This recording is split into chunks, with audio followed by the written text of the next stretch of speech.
If we want to label this thing, it's black on black crime. How about that when 5 black officers, a black perpetrator? It's the kind of black on black violence that we see perpetrated every single day in this country in black communities across the country. That garbage take was from former Milwaukee Sheriff David Clarke, who decided to essentially provide cover for the brutal police who beat a 29-year-old man to death over nothing. And blame what happened on black crime, because that's the whole point of Clarke. That's what he does. That is why he's on television on a conservative network, to not only provide cover for the cops, but to make a disgusting statement about the black community. Now, sadly, that is only one of many disgusting conservative reactions to the Tyre Nichols beating story. We're gonna get to a compilation in just a moment, but Cenk, I thought Clarke went away. He's still around, apparently. Yeah, so look, of course, he did ridiculous things when he was in office. And so he's not in office anymore, but it doesn't matter. And this guy's a perfect description of all hat, no cattle, okay? So he puts on a giant cowboy hat, even though he was a sheriff of Milwaukee. And that's a signal to white people in this country. Like, I'm one of you, don't worry, I'm a cowboy. You need somebody to say something bad about black people, I'm your man. And isn't it interesting, Tucker Carlson, Newsmax, etc. The minute this happens, they have wall-to-wall black contributors on. Oh, that's interesting. And what do they all say? Do they say, oh, this is outrageous, we gotta get systemic fixes here, there's something wrong with the culture of policing? No, every one of them blames black people. Huh. What an amazing coincidence. They blame black people, or they blame police training and how it focuses too much on equity. So look, I don't want to put words in people's mouths. We have a compilation video chock full of conservatives making insane points when they could just be humans with empathy and actually watch that video for what it was and be honest about it. 5 cops felt that they had the ability to beat a man to death with impunity. They really thought there would be no consequences for it, because oftentimes in this country, when instances like this happen, there are no consequences. But without putting words in their mouths, why don't we hear from them themselves? The very same people who are weeping on television about police brutality applauded when one of Nancy Pelosi's officers murdered an unarmed woman called Ashley Babbitt. Cops are desperate for more tactical training in de-escalation and stress control, so they're not put in a position that they feel they need to use lethal force, and instead they're being given implicit bias training, diversity training, complete waste of money. Immediately, I didn't see any death blows. Maybe it was an accumulation of blunt force trauma to the head. Looked like gang violence to me. It looked like what young black men do when they're supervised by a single black woman. And that's what they got going on in the Memphis Police Department. They've elected some or put some black woman in charge of the police force. And we're getting the same kind of chaos and disunity and violence that we see in a lot of these cities that are run by single mothers. Oh, it's the women's fault. It's the women's fault. There's a woman who's in charge of this police department. And by the way, it actually makes a lot of sense, because these cops were immediately relieved of duty. And that's rare. That's rare when these kinds of cases happen. Typically, the police chief, captain, whatever, will provide cover. Yeah. So, I mean, there's so much to beat back here. First of all, Jason Whitlock is another one of those Sheriff Clarke guys. You need somebody to outrageously blame black people for when black people get hurt. You're bringing on Whitlock, and he'll sell people out in a second, okay? Blaming this vicious beating brought to you by police culture in this country that we've seen hundreds of times with our own eyes on tape on single black mothers? Insane. What? Insane. Because he has an agenda. His agenda is always blame black people. If you can, blame women. If you can blame single black mothers who have it the hardest in this country, perfect. Why does he do it? Because Whitlock has made a career out of making white racists happy. They love that. They're like, oh, I couldn't have come up with that one. Thank God we got Whitlock here. Come into the house and tell us about how it's single black women's fault that we taught cops across the country to beat the living crap out of people. We're like, so I'm your man. Where's my paycheck? Where's my paycheck? I watched the whole segment. He blames the left wing. He blames diversity. He blames black culture because it's what he says. Oh, these aren't cops. You noticed in the beginning there.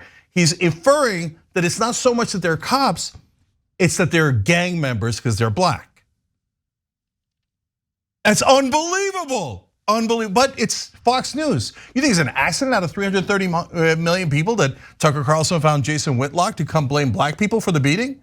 Okay, you think it's an accident that Newsmax found Sheriff Clarke and brought him on to blame black people? No, that's what right-wingers do because they're deeply, deeply racist people. Now, look, I mean, what's incredible about this is for the first time, we're able to juxtapose what those goons said to what Trump said following the release of that brutal beating footage.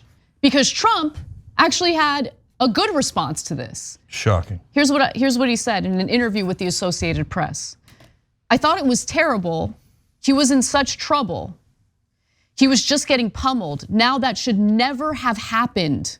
Remember, this is Trump, the guy who still thought the Central Park Five should be executed after DNA evidence exonerated them. Okay, but let me continue. Trump said Memphis police were taking a strong step by disbanding the police unit involved in the attack, which was created to target violent offenders in areas beset by high crime.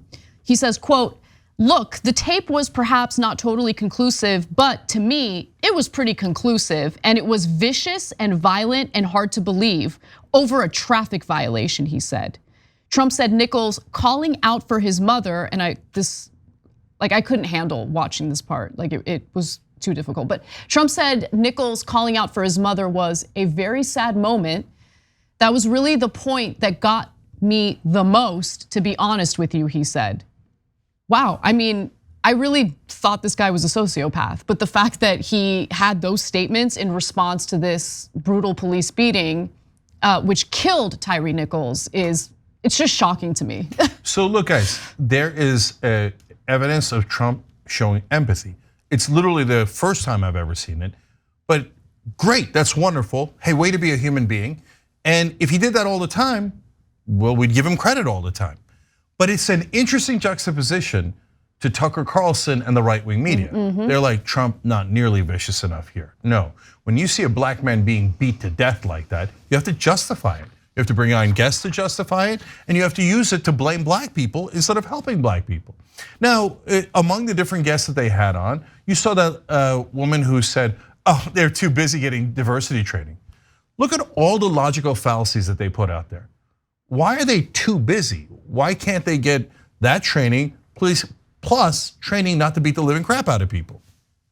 They're just too busy to do both trainings? No, of course they can do both trainings. Yeah. It's just a logical fallacy to get you to go, oh, God damn it, it's diversity training fault. No, but the other lie that was told in the beginning of that compilation video was Tucker Carlson's lie about Ashley Babbitt. Who celebrated the death of Ashley Babbitt?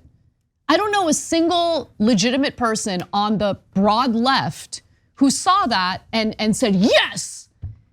That story was tragic because that woman was lied to by Donald Trump and the entire conservative apparatus about how the election was stolen from Trump and that Biden was not the rightful winner. She lost her life as a result of that.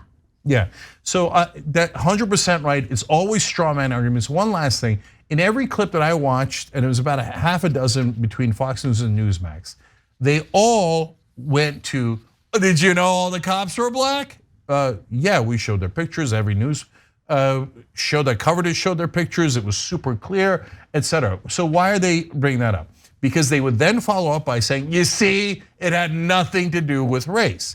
Now look, guys, I think the main issue is we teach cops, culturally speaking, to be as vicious as possible and not care about people's lives. Number two, I think it's a huge class issue that no one talks about. Yes. No rich person is ever gonna get beat like that, and everybody in the country knows it, no matter what race you are. But poor and middle class people, that happens to you all the time, and we've shown white people getting beat, we've shown white people getting shot by cops. There was a story we covered back in 2014. I don't remember the name of the victim here, okay? But it was actually a white man who was shot to death by cops in the hotel room. In the hotel. That story and that video still gives me nightmares. It was one of the worst videos I have ever seen, okay? Yeah, and it had a connection to this case because the cops in that case too kept giving contradictory things. Orders. Yes. So they kept saying, put your hands up, put your hands down, put your hand, and they're like, why won't you do it? And then they shoot him. I'm like, no, everybody's screaming, no. He was on the ground, okay, sobbing and begging them not to shoot and kill him, and they did it anyway. And he obviously had no weapons on him at all, okay? If that was the Four Seasons, there's a 0% chance that guy would have gotten shot. And we completely ignore class. But on the racial issue, they say, since black people did it can't be racism. Let me use an extreme example. During slavery, they would often have black folks, unfortunately, mete out the punishment. And this is the equivalent of them saying, well, since the black guy did the punishment that he was ordered to, it can't be racism because it was black on black. No, the system was set up so that the black person had to do that punishment. Now, it wasn't always that way. Oftentimes, more times it was white people who did it. But sometimes they would force other black folks to do it. Yep. And then to say, no, the slavery wasn't white supremacist because the black person did the whipping of the black person. You see, we're totally innocent. That's absurd, and this is equally absurd. Thanks for watching The Young Turks, really appreciate it. Another way to show support is through YouTube memberships. You'll get to interact with us more. There's live chat emojis, badges. You've got emojis of me, Anna, John, JR, so those are super fun. But you also get playback of our exclusive member-only shows and specials right after they air. So all of that, all you gotta do is click that join button right underneath the video. Thank you.